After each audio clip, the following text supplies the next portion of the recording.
We have more for your ears only. I'm David Alper, now with Catherine Herzog, and this key quote of the year: "I responded in what I thought was the most truthful or least untruthful manner." That was Director of National Intelligence James Clapper initially denying the massive NSA collection of communications metadata. Now this segment from our April 28th broadcast. Something's not right here. I don't want to be judgmental, but I want to make sure that we're safe. Between Benghazi and Boston, we're going backward in national security. This administration is letting its guard down, and it is beginning to show. I'm disappointed. We need to give them a safe zone. We need to supply them with weapons going to the right people, and we need to be prepared to secure these caches of chemical weapons in the event that Bashar uses them, or after he falls, that it doesn't fall into the wrong hands. The Obama administration last week found itself in a two-front war over national security. South Carolina Senator Lindsey Graham was foremost among critics of a seeming FBI and CIA failure to keep tabs on one of the suspected Boston Marathon bombers. Tamerlan Tsarnaev, killed in a shootout with police after being tipped 2 years ago by Russia to his possible Islamist self-radicalization. And Arizona's GOP Senator John McCain was only the most outspoken critic of President Obama's continued insistence on more confirmation of chemical weapons use in Syria before escalating aid to rebel forces there, whose most effective units, ironically, are also Islamic radicals. Meanwhile, the surviving Boston bombing suspect, 19-year-old Johar Tsarnaev, was read his Miranda rights in a Boston hospital, then moved to a detention facility, but not before reportedly disclosing the location of a ditched laptop and indicating that he and Tamerlan had talked about exploding their remaining arsenal of homemade bombs in New York's Times Square. To consider the challenges both of Boston and Syria and the complex military, security, intelligence, and constitutional issues involved, for Your Ears Only, we're joined again by 28-year CIA veteran Paul R. Pillar, now a visiting professor at Georgetown University for Security Studies and a commentator at nationalinterest.org and consortiumnews.com. Welcome back to the program. Good to be with you. Intelligence services in Russia picked up increasing Islamist interest by Tamerlan on the internet, even before he traveled there. Did U.S. anti-terrorism systems fail by simply looking for evidence of past or present criminal activity when protection against prospective terror is the goal? You know, if we're talking about a kind of predictive mind reading about how someone might, in a subsequent year, go radical enough to get into terrorism, that's nothing that not only no government agency can do, but no one can do.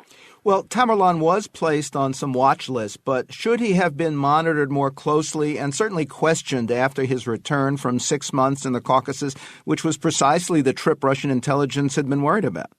Well, the list that he was put on was the so-called TIDE database, which is the most basic and most inclusive of these lists. There are literally hundreds of thousands of names on it. It is simply something where when a name comes up with even the slightest possibility that there might be of interest in this person from a counterterrorist point of view, the name goes on. You're certainly not going to want, I certainly don't want, all those people being subject to some kind of monitoring or surveillance. And in the absence of additional reasons to be placed on one of the more restrictive lists, no, I don't think anything different should have been done. Is there within the FBI and CIA a reluctance to cooperate with Russian intelligence, given the brutality on both sides of its conflict with violent Islamists? I think the issue here, and an issue in general with the Russians, is what the Russian authorities would consider as a matter of concern to them is not to be equated with a terrorist concern for us.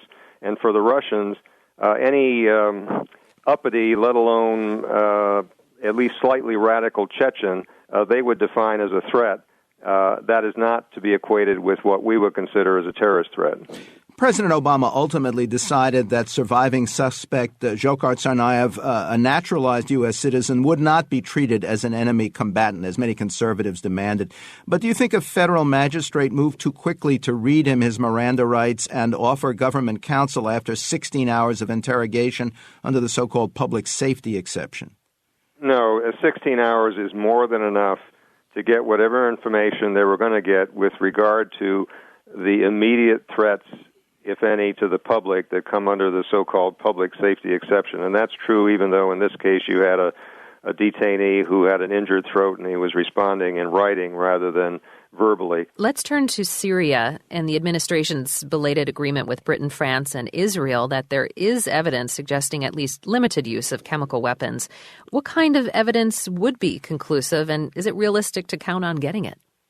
Well, it's probably not realistic to count on getting it. I suppose the only thing you might call conclusive evidence, if you're talking about regime use of it, would be some eyewitness accounts, multiple ones, that say, Syrian government forces, fired these projectiles over at these opposition personnel, and the latter immediately contracted the symptoms of being subject to poison gas. And until we get something like that, I think we in the public are still going to be pretty much in the dark about exactly what happened. We understand that President Obama and the nation are reluctant to get more deeply involved in another Mideast war. But even if he were not, how realistic are the kind of responses critics like Senator McCain are calling for?